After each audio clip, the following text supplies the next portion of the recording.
Didn't even get to cross.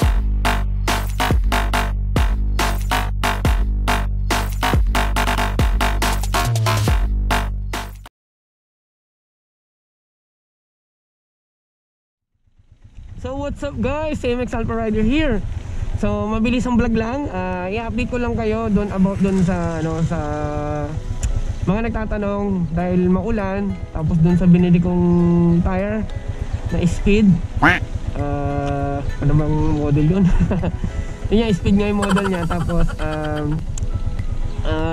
okay naman siya sa ulan, stable naman siya, hindi naman ako nakaramdam ng mga pag-skid or syempre ibang ano na yung pag bigla mong pinreno, syempre talagang mag-skid yun. Pero yung habang tumatakbo ka, wala naman akong naramdaman na parang nag-fishtail or mararamdaman mo na konting dumulas.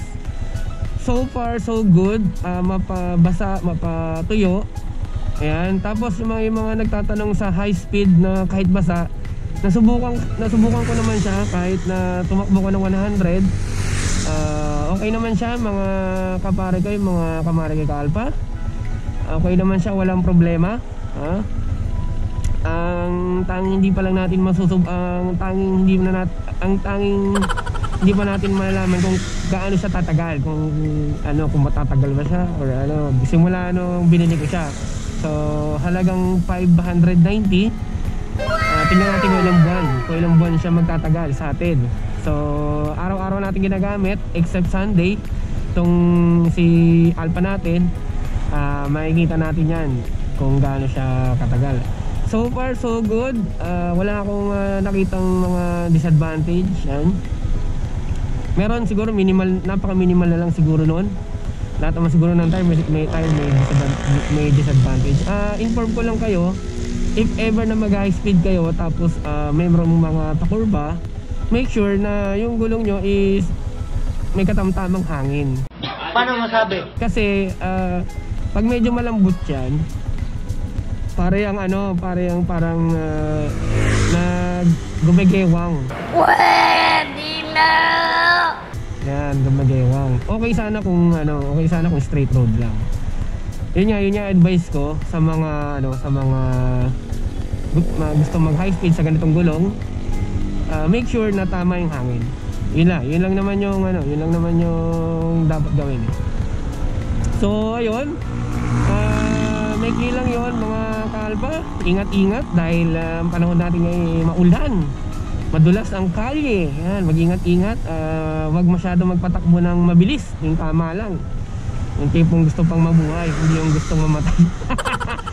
So ayun, in-update ko lang kayo about dun sa tire. Dami kasi nagtatanong kung okay basa-basa o kung okay sa ganyan, kasi ganyan. So ayun mga kamare ko ka-alpha, okay na okay siya. Thumbs up. Wala naman akong regrets ito sa gulong na to. Kahit hindi siya branded, kahit local lang siya or okay siya. So tingnan na lang natin kung gaano siya tatagal sa halagang 590 or 560. Pwede na! Kung di na matandaan. So ayun, ingat-ingat dahil mabasa talaga ang panahon natin ngayon, malamig. Huwag kakalimutan magkapote mga kamaragay ka mga ka-alpha. Ayan. Tapos i-update ko din kayo sa sprocket set ko. Kung before naka 1536 ako, ngayon ang set ko ngayon is 1534. Naka 1534 ako ngayon. Kasi dun sa 1536 hindi ako komportable. So wait yung review ko doon sa 1536. So kita-kita lang tayo sa next vlog. Maraming salamat sa mga subscribers ko. Suporta nyo. Sa inyo ako humuhugot ang lakas para mag-vlog. Para mag-share ng knowledge ko about sa motor na to.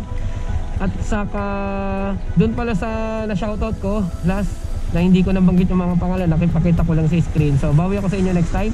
So TMX Alpha here. Peace out.